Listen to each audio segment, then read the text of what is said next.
G'day, welcome everyone. My name is Michael Baragwanath. I'm the Managing Director at Clime.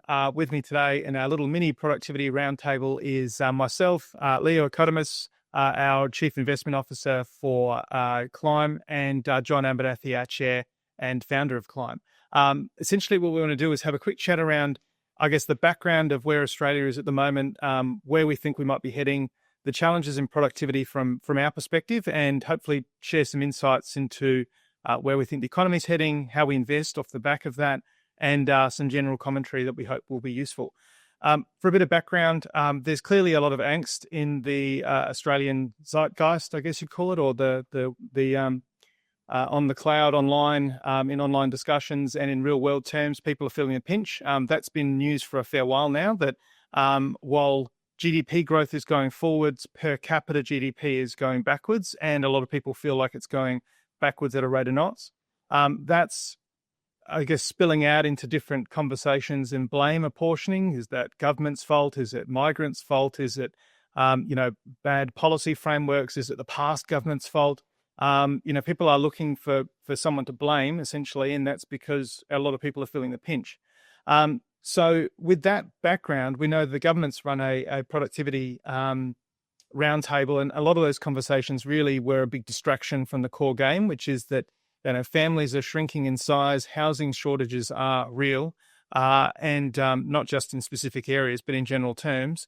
And new people are coming to the country. So we want to talk about all of those points and get some views from my learned colleagues next to me, and hopefully provide a bit of entertainment as well. So I might kick off with you, John, because you go around the country, talk fairly often around productivity, and you've been talking about this point for a fair while. So do you want to provide some sort of opening commentary? Well, I think this period is probably more acutely negative than previous. We've all lived on Earth and we all live in Australia, and it's never been easy as you develop, grow a family and go from young to old, and I'm probably oldest in this room. I do despair, though, of what I'm seeing. And as a grandfather now, you sort of think, well, what are we leaving to the next generation, the generation after? It's real. The planning of Australia is non-existent. I think that's a big issue. We have an immense opportunity. Small country, 27 million people, massive savings base, which is a legacy of previous governments, maybe too big for what we need. Fantastic proximity to Asia, a burgeoning middle class, 3 billion people to our north. We might not like the way they run their countries, but it's a great trade opportunity. And we seem to sit down here and not actually grasp the opportunity and plan for a future generation. It's very much a take what you can get period, dominated by property. The amount of focus on the cost of property and how much does my house go up in value, how wealthy am I, has overtaken the opportunity of Australia. And I think the Productivity Commission, in terms of what it didn't do, it didn't focus on the cost of living. It didn't focus on what Australia is doing wrong, because you can't fix something unless you acknowledge what you're doing wrong at the outset. And I think that was the big problem with the Productivity Roundtable. It was given the opportunity to say, well, what are we trying to solve here? And they didn't actually say what the problem was. So it was a pretty poor start, and we got the solution we deserved from the way it was run. Yeah, great starting point. Leo, what are your thoughts on what's been put out so far? Look, social unrest happens in lots of ways at different times of the economy. So at the moment, we're seeing a few wars around the world. So there's clearly social unrest in those countries because they don't want to be invaded. But we also normally see social unrest when a country is progressing and the gap widens between the have and have-nots. And again, this is probably a time of the cycle where it's happening, but it's happening in a different way. It's the intergenerational gap that there is a huge difference between the haves and have-nots. And I think quite rightly, those intergenerational differences should not have happened. And call it government policy, call it demographics, whatever. We now have a ridiculous situation where, the amount I paid for my house has gone up 10 times and the wages haven't moved that much in that same, the 30, 40 years. So it's ridiculous to expect the next generation to be able to live the way we live. So I think the demographics and the economic things are something we should discuss as we progress this, but I just think those things need to be fixed. Otherwise, the problem will get worse. So then, Leo, one of the things for us to discuss is how do we actually address these issues? Okay, so let's look at immigration. Most of the Western countries have a huge hole in their population pyramid. What that is the number of people in each age group to keep the population economic stable. So, for example, if Australia hadn't brought immigrants in the last 10 years and doesn't continue bringing them in, we're going to have a lot of retirees and not much of the population working to pay tax. So the economy will be imbalanced. And maybe that's one way we could fix the housing problem, because there'd be no one to sell your big house when you downsize. So that is an issue, but we need that immigration or that population pyramid to function. So if we can't generate that population pyramid ourselves, we have to import it. And that's what a lot of Western countries have been doing. So I think in economic theory, that's worked. On the housing side, which John touched on before, the real issue is obviously supply of property hasn't been there. But if you look across the country, we have more dwellings than we need. They're just in the wrong spot. So we haven't managed our population growth. And by continually growing our capital cities, what that does is that puts pressure on prices because we've got limited supply. And the real issue for me is the availability and the pricing of finance. Because as the banks lend more money to people to buy properties and lower interest rates, it just bids the price of real estate up. So I remember when I borrowed to buy my house, it was a lot harder to get a loan than it is now. And, we think it's better to have cheaper interest rates and lower deposit levels like the government's just announced. All those two things do is boost housing prices. And we've seen that when they brought in the stamp duty exemption. Immediately, that was a stamp duty exemption for first home buyers, but really that money ended up in the pockets of the vendors because the prices went up. So we need to get our economic theory right rather than the political angle that we want to sell on that.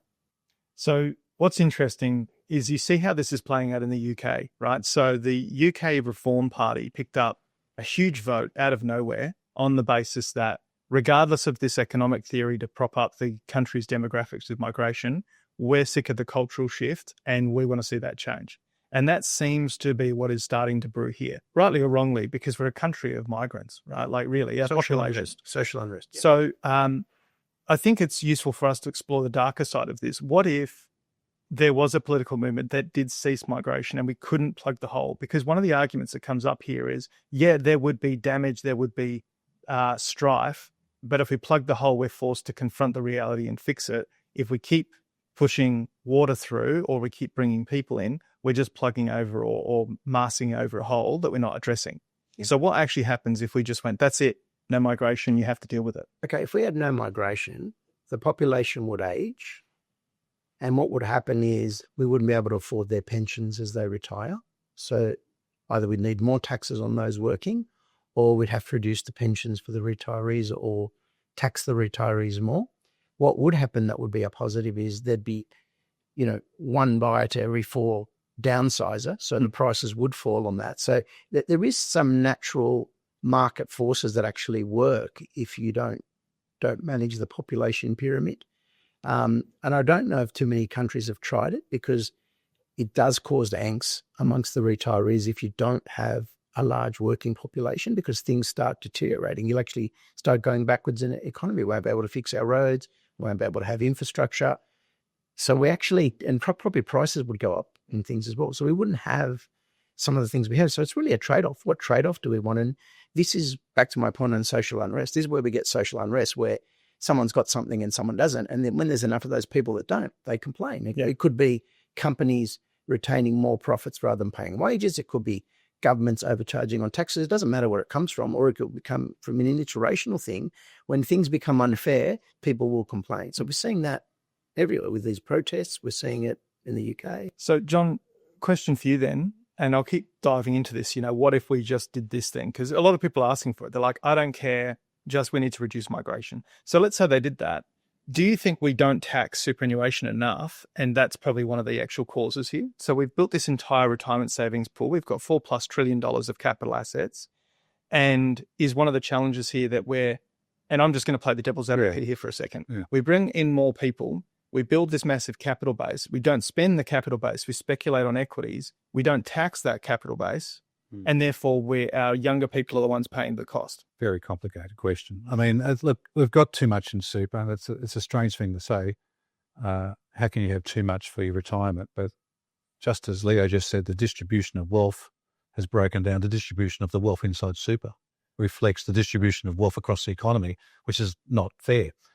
And successive governments have allowed way too much money to go in super to be used by a minority of people as tax minimisation, And fair enough to people. If there's a tax minimisation scheme, why would you not use it? So it's up to the government to close it off properly. And the scheme which have come up with unrealised tax is so ridiculous and so appalling. I don't know how they could come up with that. I do have theories, as you know, regarding a whole lot of public servants and their benefits, but we won't go there today. I just reflect, Australia, has seen, like the Western world, a declining birth rate. And it's about time Western governments said, well, why is that so? Why are we not happy? Why is the family unit breaking down in Western society? And some of the things we're going to talk about, the confrontation, immigration, the melding of people who probably shouldn't historically haven't melded together. The future might be that we're all going to be harmonious, but there's a process where you get from where you are to harmony, and just pushing people together and not having rules and regulations around immigration, I think it does create chaos. And we're seeing it right across Europe, and it's about time we just accepted it, that we need to fix it before we can go forward. So question for both of you, workplace productivity. I'll make a comment. I'll see whether you guys agree or not. My view is that the workplace is not designed for families to start a family. In essence, it's not designed for women to enter the workforce or come into university, get educated, enter the workforce and have children. It's actually designed very much to force women into a situation where they have to make a choice between a family and a workplace. And I don't see anywhere near what we used to have. So I know, and I'm 43, so we're not talking that long ago. Working in a factory meant lunch was provided for you. There was scaled services, right? Working in a large call center operation, there was a creche, there was, services around for women having children. Yeah. But it seems like that's all gone, and small businesses never had the capacity to build that sort of infrastructure. Yeah. And now the answer is put them into childcare. And the reality is, I think when you look through and add all of those points up, we've actually made it very difficult for them to actually start a career and have a family. And then we wonder why they do it all 15 years later. So just interesting thought. It's where we are is based on where we came from, and I'm a bit older than you two guys. My parents were born in the 1920s, teenagers in the Great Depression, taken off to the Second World War. Okay. They come back, had a family, 4 children, in a 2-bedroom unit, and their view of life was, how do we save? No super. How do we save for our retirement with very limited support from the government? They give it to us as their kids. We inherit it. To a greater or lesser extent, my siblings all want to save and build wealth through sensible saving. No leverage, no borrowing. And then I think all of us in my family are giving to our kids as we're alive. We're helping them, So I don't know whether previous generations, so those of us today who had parents who were born after the Second World War, who didn't get the instilled into them, well, probably parents born in the 60s, probably a better thing, not straight after the Second World War. What's their outlook on life? What are they trying to achieve for their family? And there's a great debate now, in terms of my generation and slightly older. Do you want to die with millions of dollars in your super account? There's a great, and I'm watching a whole lot of discussion about it. What's the point of dying with lots of money in your super account? Aren't you better off dying with a reasonable amount of money in your super? You've given a lot of money to your kids, and they're on their way into the grandkids and the great-grandchildren. And that's all built around family. And I think what I'm seeing is we get smaller and smaller families. I'm going to get back to your point. One-child families, what is that? What's the likelihood of having lots of grandchildren?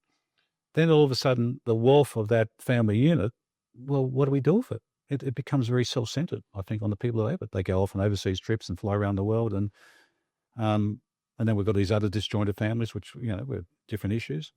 I think we're evolving into something, and it's happening, and we're not going, hold on, is this actually working? Is this the best solution for society? And I think it's throwing up a whole lot of issues. Working from home is one of the results, and maybe the working from home for women is a great way they can enter the workforce and still look after their children and not be, tormented by the cost of childcare.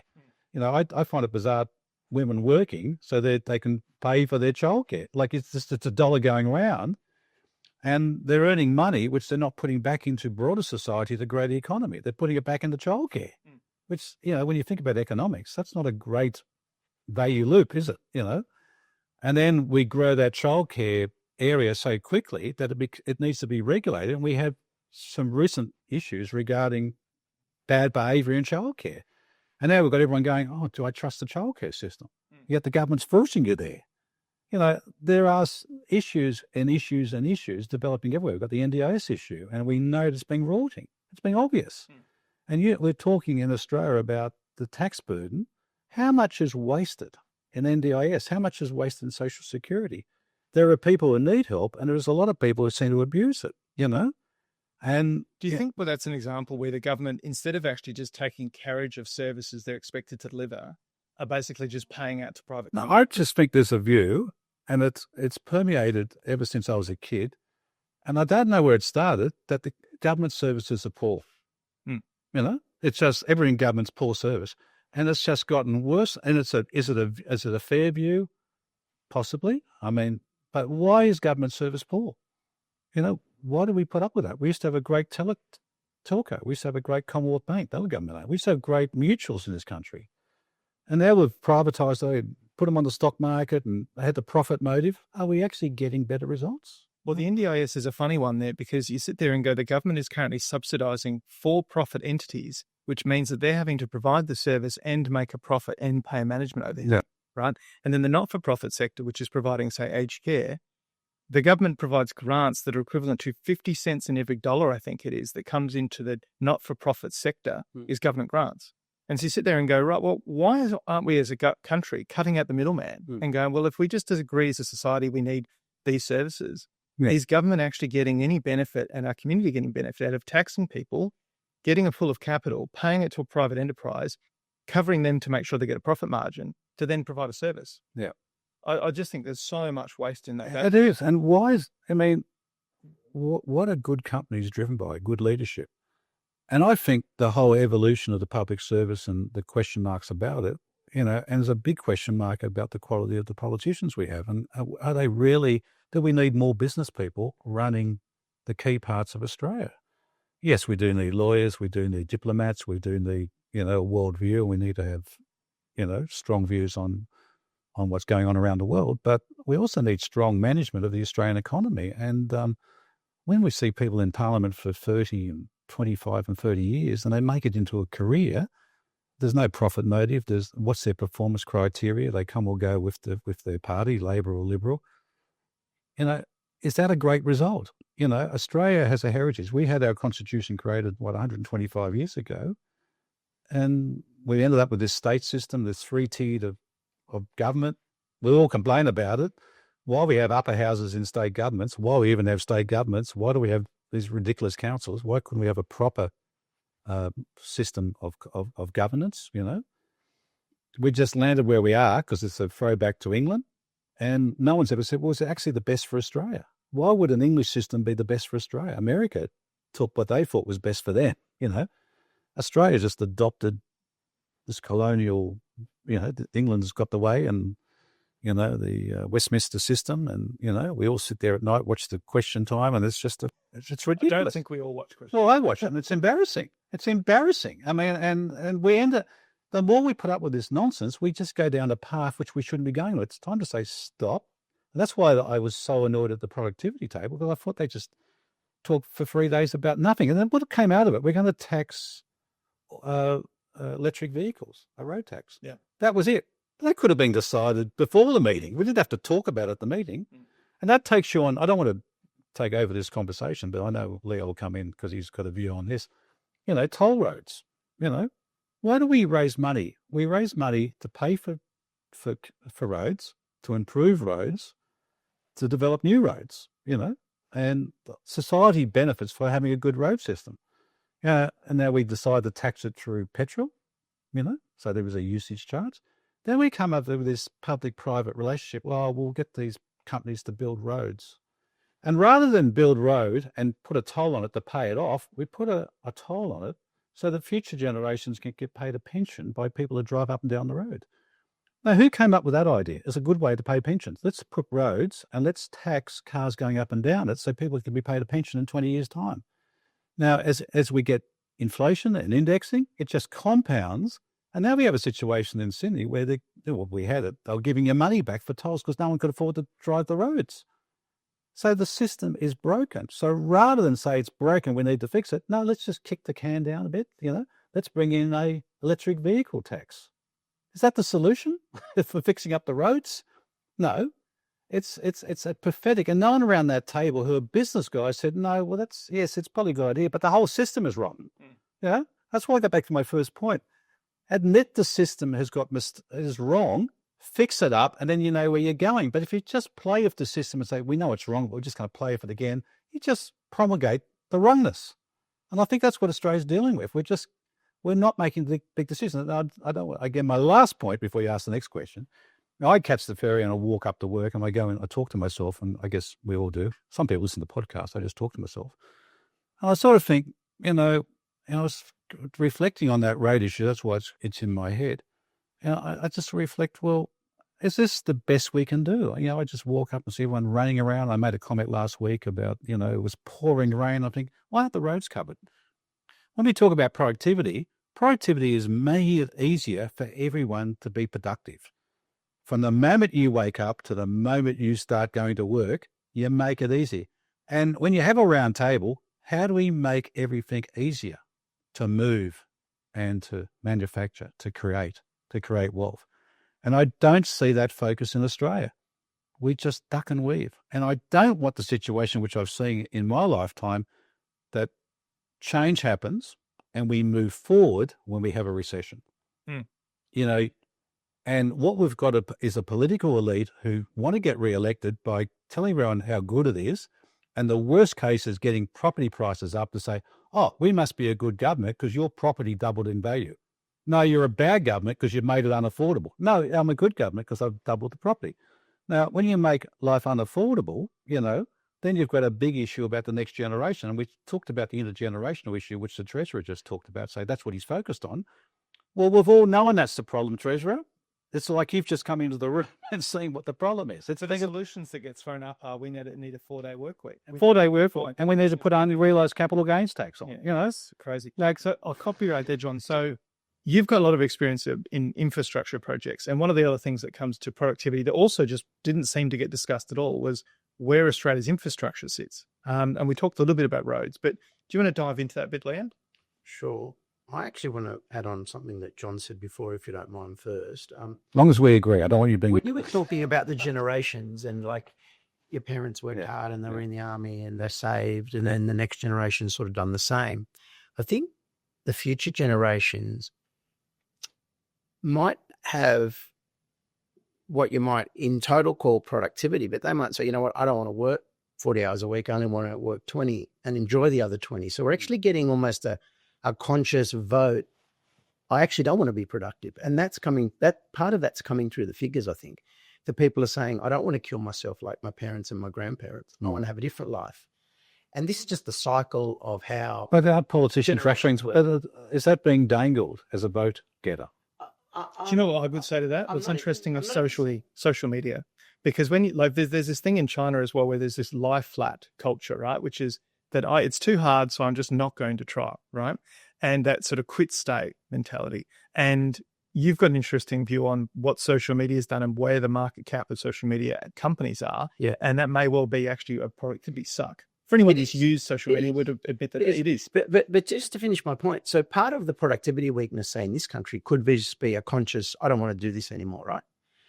Just to add on that social media thing, I sort of notionally thought, if you take a look at all the media companies, so Alphabet, Meta, Facebook, all these companies, and if you worked out the market cap of those companies, if you think things are a zero-sum game, they make money because they monopolize people's time and, say, advertising, right? But if you actually add all those people's up, you might find the productivity there is so low, it actually cancels the value that you're gaining on the other side in those companies. So that's actually dragging, which is sort of the point you're alluding to. That's dragging productivity out of the economy. It's being valued in some of the bigger companies, but it's actually dragging it out. So it's quite interesting.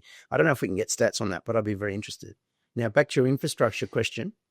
I think the problem with infrastructure is you have to have like a 100-year view on something. So if you're building, say, the Harbour Bridge, where I think there was 12 cars that travelled the first week, per day, and they thought it was a piece of rubbish. Why did we build this thing? And now we've had to put not only one road under, we've had to put a train line under. So if you have the 100-year view, a lot of infrastructure works, whether it's power stations, and we need coal and green energy on our grid. We can't just have one. So we need to have a mix, because certain types of power generation create baseload and some creates load that depends on sun or wind. So we need a mix, right? And that optimizes the network.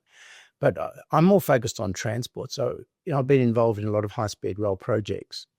And the benefit from that's nothing to do with transport. It's actually from settlement. So we're now settling people, putting 10,000 people up a train station where instead we could build a fast rail line and you could be 200K from city and still get to the city within an hour.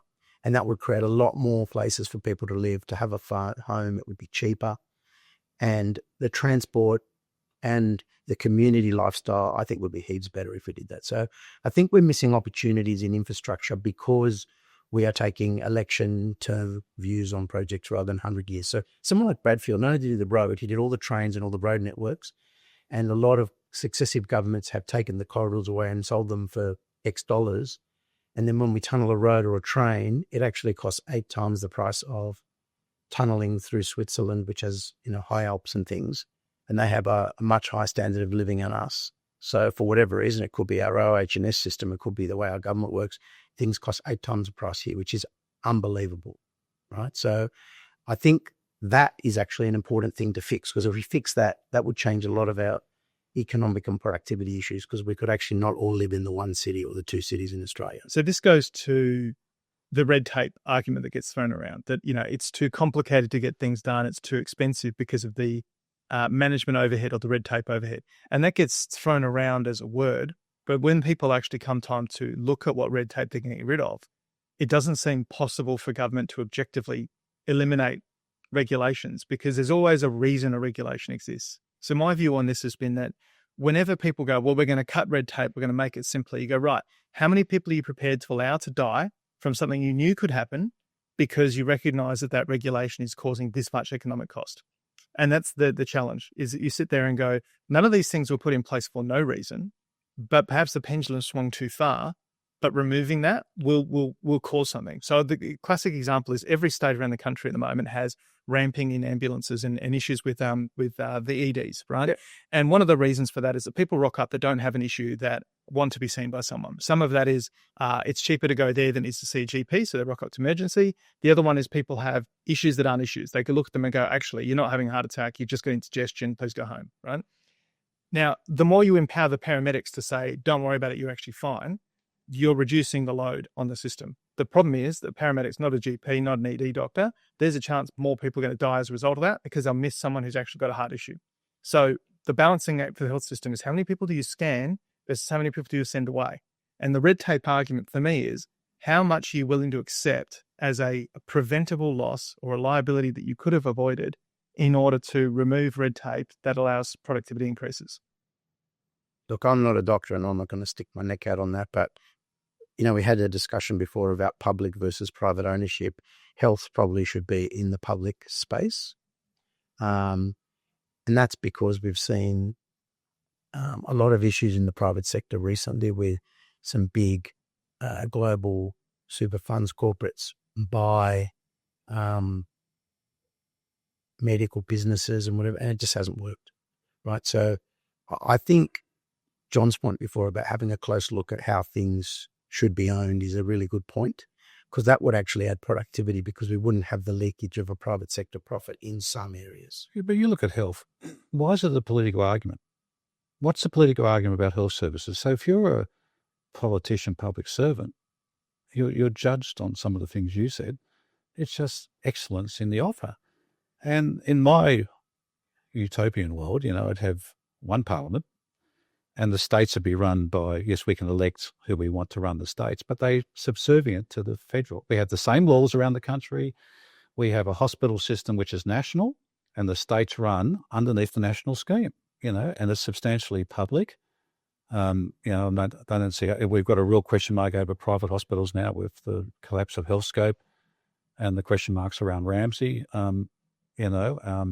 If you don't have a fair distribution of wealth and you have a smaller amount of wealth going with fewer people who are the ones who can afford the private health system, then you're not getting enough patients through the private sector into the private hospital sector, and they're taking more public at a lower margin, and the thing crills itself, So that's what we ended up with. So we're getting bad results because we haven't. I always like to say, well, it's time to review Australia and say what's working, what's not.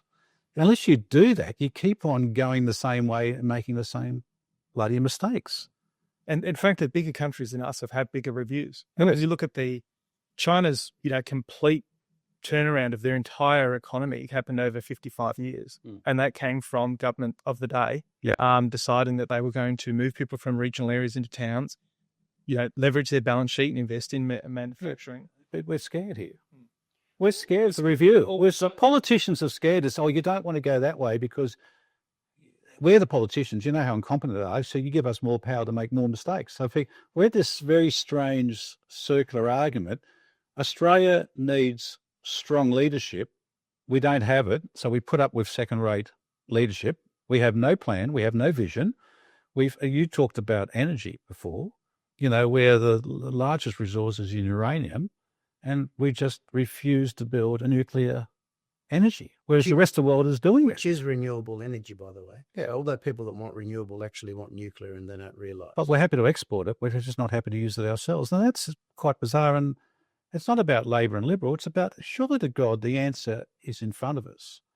And when we turn every argument into yes, no, black, white, and that's what Australia does, we don't drive consensus until we get something like COVID.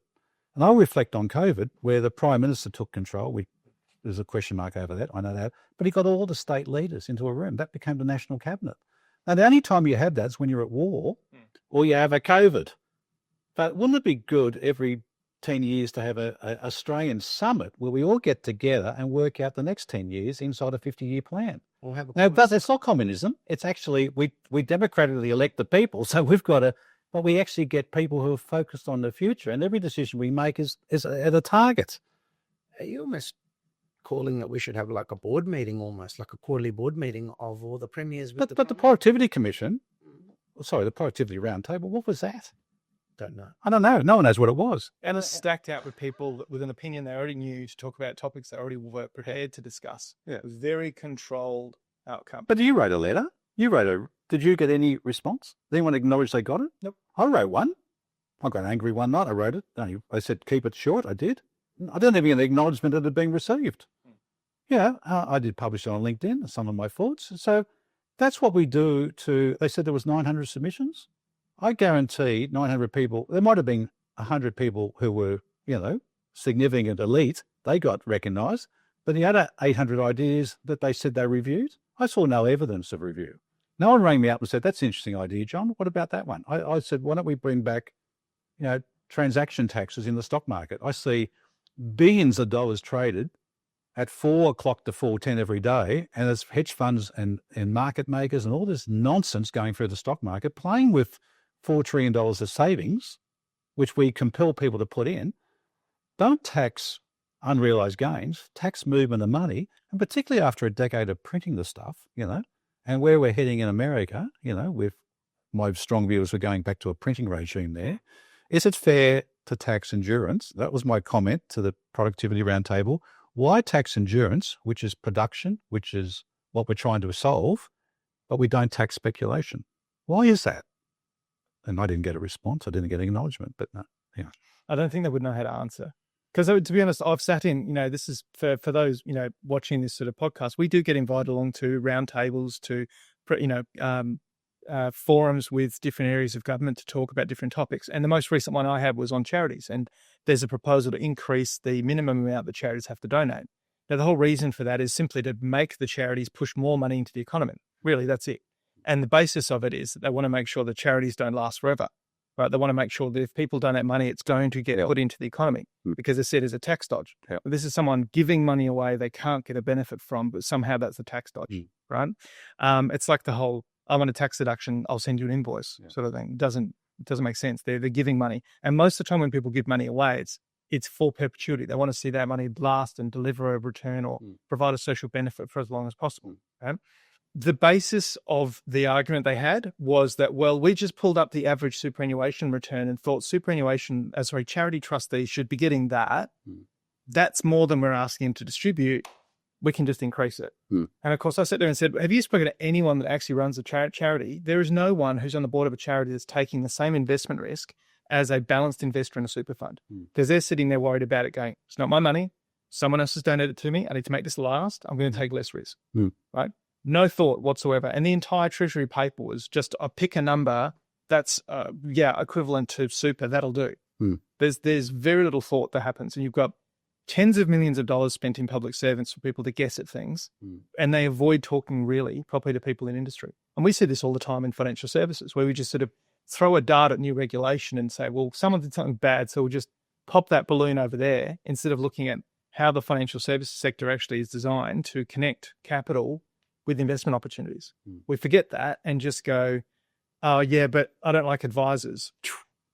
Dart at the balloon. And I see and hear these conversations. There's no thought and there's no willingness to listen to people that are participating in the industry when deciding how they set our regulation. And then when we come to productivity, we wonder why it's so hard.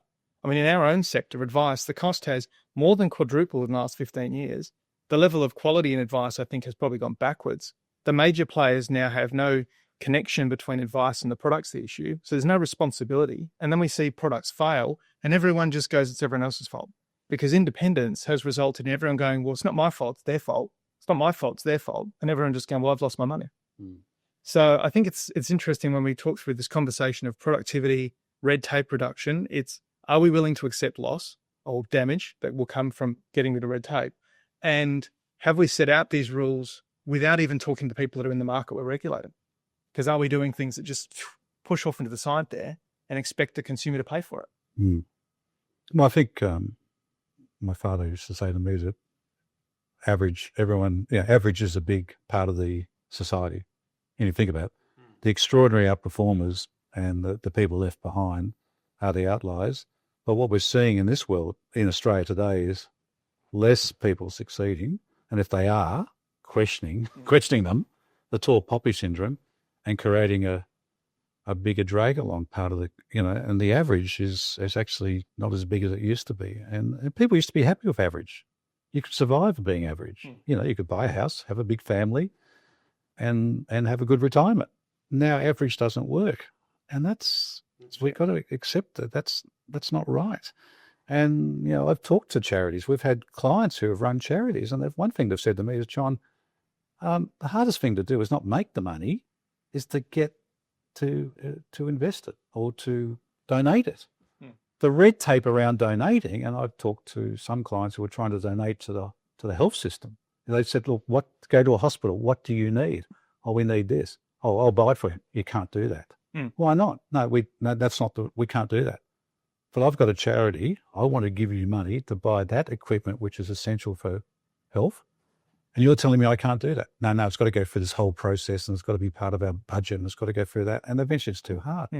And people are giving up on it. Now, that's ridiculous. Now, again, we all talk from personal experience, which means bias, but I was in a public hospital system about 18 months ago. I don't say I almost died, but I went in for what was a fairly mild problem with my kidney, and I was in the hospital for 6 or 7 days, and I sat there in the public hospital system in Taree, and I thought, this is unbelievable. This is third world stuff. And I'm not complaining about the quality of service of the nurses and the doctors who are strenuously overworked, but I wrote letters to the Health Department of New South Wales, haven't got a response. I was trying to be saying, look, I think there's things we should do. I think I'm fairly literate. I think I've got a brain. I think it was unique for me to be in that system. And I just wonder whether any public servants or any politicians have actually spent time in places like Taree Hospital. It's terribly under-resourced. It's terribly under, in terms of equipment and staff. One day there was one doctor for the whole hospital. One doctor for 130 beds. Now, if you said that was in India, you'd go, well, a third world country, go, okay. For the country. And that's unacceptable. So why do we put up with it? Okay. That's why we live in Sydney. Yeah. Now, maybe if I'd have died, was that going to be productive? By not getting me out of hospital back into society. So everything we should put in the lens of productivity. Every day we wake up, how can we be more productive? Every day the politicians and the bureaucrats, because we do it every day. Every day we're trying to say, how do we run this business more efficiently? You know, and you say, okay, you have an idea and you run with it. But I don't see it happening in Parliament. I don't see it happening in governance or bureaucracy. How do we? And then they have a round table. And I thought, what was that all about? Where was the productivity driver in that meeting? I didn't see it. I didn't feel it.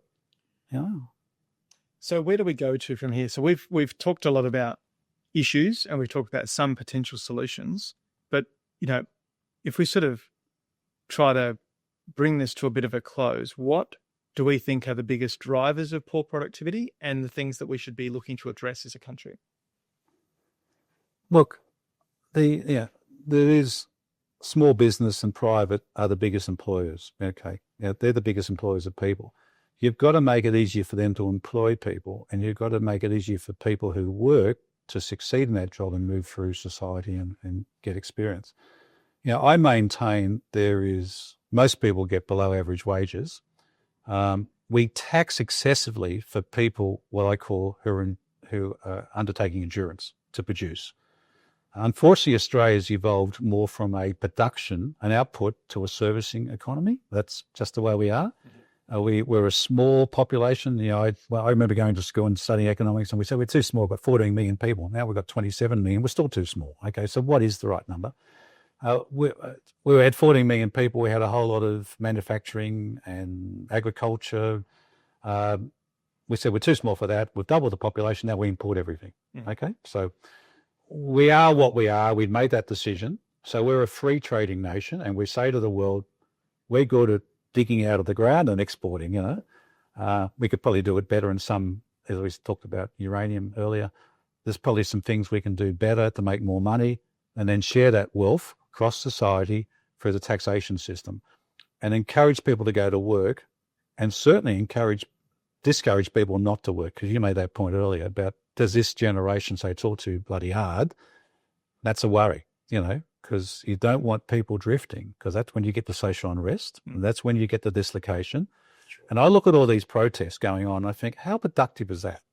Is that really driving Australia? Now, I know people want to express, and that's the great thing about freedom and democracy, but don't abuse it, okay? And, you know, we do have avenues for protesting. We do have a parliament. That's where the great debate should be occurring, and they should be debates, not this nonsense going on in question time, where we do openly discuss these issues for our elected parliamentarians who are highly intelligent people and can, you know, listen to what society's saying and come up with the right solution. You know, it's great to have all these protests walking across bridges, but what is the point? And is that really going to push Australia forward? I question that, you know. And I'm not against protesting, because sometimes governments make bad decisions, and that's the beauty of democracy. But I think there's a point where we abuse it. We abuse democracy and the freedom of speech. Even in we go to England, and, you know, the old Hyde Park, and people could debate there on a Sunday, and, you know, that's what it was all set up. We have a domain in Sydney. No one uses it. Well, I don't know. I don't go there and listen to it. But, you know, it used to be a great thing in the 60s. You know, you could go there on a Sunday and listen to people tell you what they think. No one wants to do it. They want to protest, you know, in groups. And I just wonder whether a lot of the protest is real. You know, we've had this kerfuffle last night about Iran and the ambassador, and now we know there's infiltration going on and causing social dislocation. I'm worried about that. I'm glad the government's moved on that, you know, and I'm glad the opposition supports it. But these are big issues, and Australia's got to be clear when we play the international stage that we've got a very clean backyard. And I don't think we have a clean backyard, and I think we don't. You know, we have a democracy, we have freedoms, we're a great society, and we don't treat it as precious as it should be. I think there's a lot of people here abusing it. Okay. Leo? I'm just going to go back to productivity. The one thing that we haven't really talked about is, over time we've had these different industrial revolutions, whatever you want to call them, and this time we're almost in a tech AI revolution. And we might not be seeing the productivity gains we thought for a few reasons. One could be maybe that technology IA is actually replacing people, so it's a zero-sum game. But maybe we haven't seen how that can actually create productivity. Maybe it's going to take a bit longer. We might see a big boom 5, 10, 20 years' time from all this work that's the most scariest thing, Leo, is how AI fixes up the public service. Because you look at AI, to me, is customer servicing, customer answering. So the public service should be a big beneficiary of AI. Yet there'll be a big part of the public service if we're not going to adopt AI because we'll all lose our jobs. And there you've got a productivity hurdle put in place. Which is the point I just made. Is it going to replace or is it going to enhance the people? This is a really interesting... Yeah, but the private enterprise will run with it and the public enterprise will say no. And that's where the unions went to the Productivity Commission and said, we want AI regulations to stop it effectively. They didn't want to adopt it. They wanted rules. So, sorry, I cut it. It's a fair argument. It's just in the other revolutions, for example, when we went to mechanization and all that, it seemed that like at that, when that happened, it actually improved productivity. I'm just questioning, will that technology and AI do that? So there's all the hype that it will. We probably haven't seen it yet, is my point. And if it's just replacing people, there's no productivity gain as far as I'm concerned. But if it enhances it... Well, productivity measured on those who are working. But when you put in the negative about those who aren't working, correct, that's based your on point. The totality, right? So are we going to see those gains? Because it's a bit like when you go to the football and the person in front stands up and it blocks your view, so you stand up. So if everyone stands up, it doesn't add any value. So are we going to see a productivity gain because of this at some point? So, that technology, the tech and the hours in cars, self-driving, it's in automation of a lot of things. But I don't know if we've seen, that's why we're saying productivity is falling, because maybe we're making all this investment and not seeing the output of it. Well, I don't know. We'll find out in the future. So I hope we do get a productivity gain from it because that'll benefit everyone. I don't. So as you create unemployment, what tends to happen, we've seen in third world countries, is the government comes in, the government sector, and starts employing people to do menial jobs. Well, I think that's where we are now. So if the public service as a percentage of total employment is the highest in Australia compared to most of the OECD countries and significantly higher than the UK. So what we've done, I think, is we've sucked a lot of productivity out of our system with three things. One, the coal in construction industry is now subcontractors who are self-employed contractors, right? So there is zero scale in the construction and housing sector. So by putting in place what was hoped to be sort of better union protections or employment protections for employers have just said, well, I just won't employ you, right? So all those benefits were lost and we've got to massively increase cost because all these guys are able to do their own trades, right? So I think workplace reform is critical to productivity in a conversation that no Labor government's ever going to want to have. But what we've actually done is just the harder you make it for employers to employ people, the more easy it is to outsource that job or turn them into subcontractors. And the end result is worse for families, worse for those employees, and more expensive for everyone. So I think that's one that we've just stuffed up. I think the other thing that we've stuffed up is we've basically commercialized volunteer work. So the NDIS was largely about, paying people to provide services that volunteers were doing because we felt like it was unfair. And that's true. And it's hard. We'd all have families that have adult disabled children that we know, and it's very difficult. But we've now thrown the equivalent of the entire age pension system at commercializing volunteer work. And we've now created a profit incentive for an entire section of the industry that government now has to pay for the service and the profit of the providers in that service. So we've demutualized society. Yeah. And we've privatized these entire sections of service. So aged care, frankly, should be nationalized in my view. I'd sit there and just go, this is a horrendously inefficient system, paying billions of dollars out to not-for-profit sectors. We're building up asset and cash bases and then sitting on it, right? And the NDIS, I don't know people that run those and they won't like me saying this, but the government is paying them to make a profit instead of just simply providing the service. And then what we've done with our balance sheet as a country is we've just added all of these, variable expenses with no additional income. So we've added adding these services in, go to the budget bottom line as expenses, but there's no corresponding income to offset them. What the government should be looking at is, I invest in health because healthy people are more productive, right? I invest in defence because a safe border means a safe home, which means a person is comfortable going to work. Yeah. But when we start spending all this money and these other costs with no corresponding economic benefit, as bloody minded as that sounds, we end up with a tax base that shrinks and we have to pump it up with migrants. So I think we've got a lot of those key balancing items completely wrong. And what we need to look at is basically nationalising aged care, properly running the NDIS, internalising it and getting rid of these profit incentives from it, and looking at other areas where there's government interference in for-profit sectors that we should be backing out of. And workplace reform is one that, again, is never going to have a conversation with the current government. And frankly, you'd argue the opposition's too weak to win a mandate on it. But we're actually, I think, putting ourselves in very difficult positions. I think our unemployment is artificially low because we've covered it up by moving people into unproductive roles and then wonder why net productivity is down. It's actually, if you extract that out and took that entire workplace out and put them back into the real economy producing things, you'd find our unemployment's actually much higher than it is right now.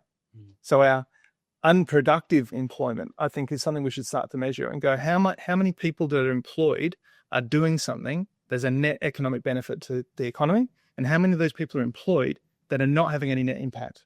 And they're my 2 cents.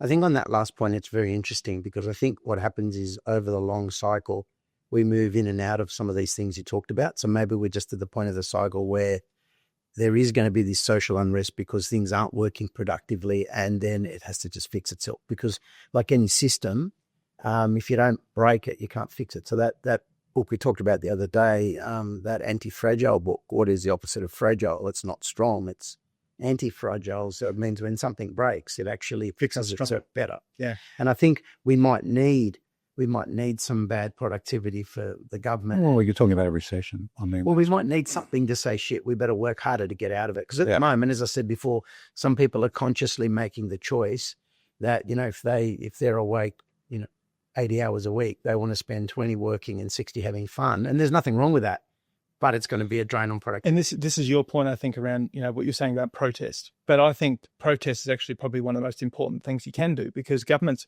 will lean towards inaction, right? They'll lean towards keeping everyone happy. They'll lean away from hard decisions unless people actually get really angry about it. Yeah. That's just the truth of it. No one, you said before, I think Australians are lazy. I think actually we've just got so good. Well, I don't think you directly said it. But we can get away with it. I see that we can get away with it. And I mean, I'm a South Australian, right? And I would argue that South Australia's got the easiest life out of anyone. We are close to beaches, close to shopping, close to wine, close to everything. Don't need a huge amount to live a good life.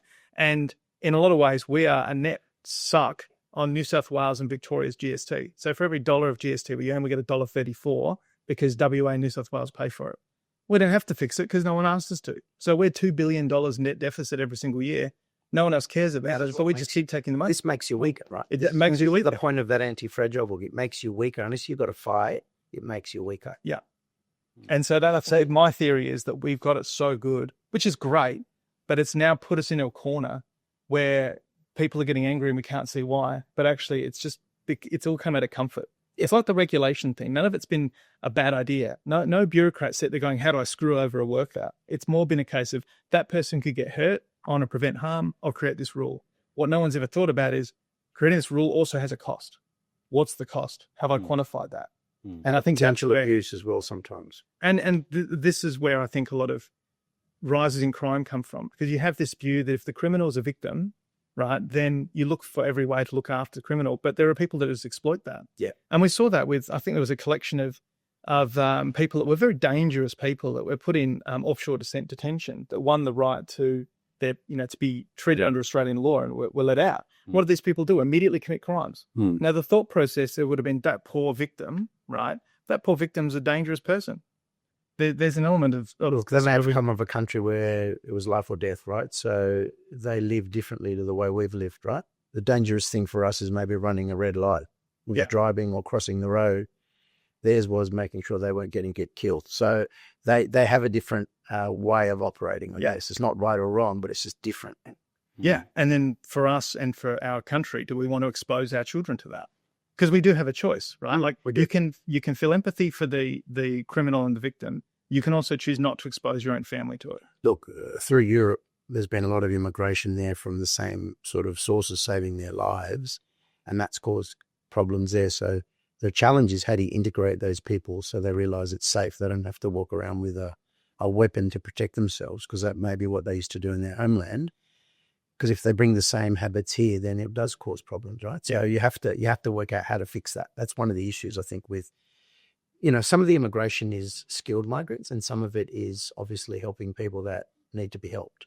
The irony I find with the whole migration thing is I've done a bit of work in migration investment, and the vast majority of people that come to Australia under permanent residencies frameworks are wealthy, educated people. If anything, there's actually a bit of a brain drain. Where there's skilled labour. We're bringing the smartest and the best. And in fact, there's a whole argument to say we're impoverishing Southeast Asian countries by taking their best, brightest and richest. Well, I don't want to brag, but a lot of my family came here, so we're smart. So there is a bit of, and that did happen. That absolutely happened in the 50s. It did happen. It was those most able to move that came. Yeah. And in some respects, we're not bringing enough labour force migrants, and that's why some of our construction costs are, unable to be resolved. So I think we've had a nice meandering conversation. Yeah, but let's finish it because, where do we sit? Where are we? And I'm just going to finish on this. My final thing is we've just had an election. We've got a big majority for the Labor Party. And I don't want to be cynical, but I think it surprised them that they got that. They won, and then they've got the big majority. They call, or part of the parliament, maybe part of the government, maybe the Treasurer said, I'm going to have a round table. I don't think the Prime Minister bought into it because he was only there for a day, then he was off to Adelaide looking at the algae. So he didn't stay the course. They had their discussion. The Prime Minister did say, look, we are the government, so we'll listen to you, but we're not going to do what you say. He was very strong on that. So he's got an overwhelming majority in the lower house.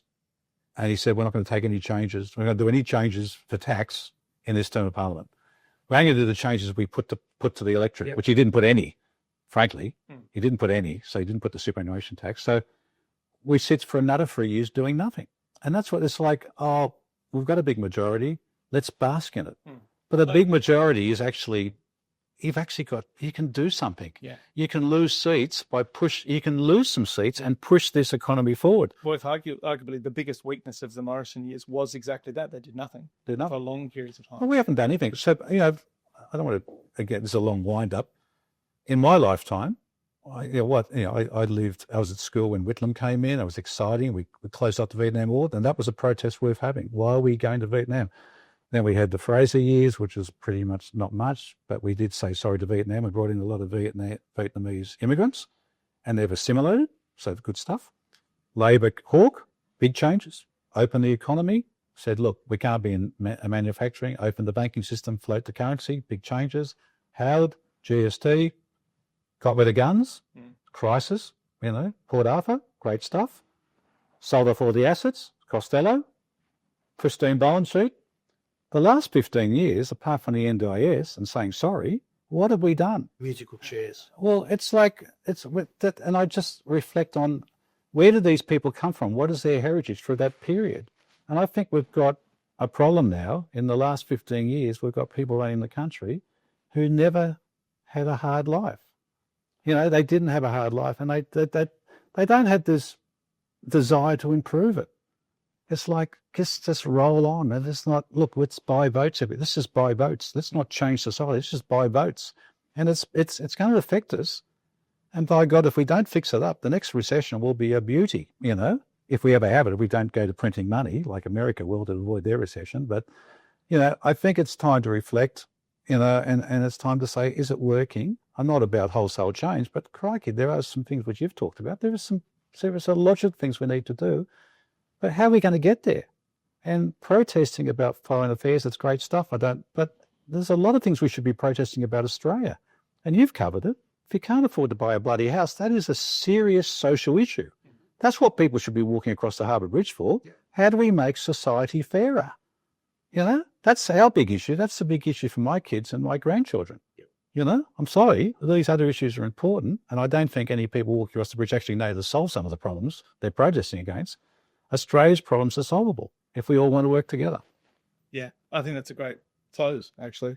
So thank you very much for this time and discussion, guys. I know we've all got a lot of stuff to do today, but it's great to take a few minutes to have a chat. So thank you, everyone, for watching. Hope it's useful. Please comment, provide feedback, tell us what you think, share your ideas as well, and we'll talk about them. So thank you very much.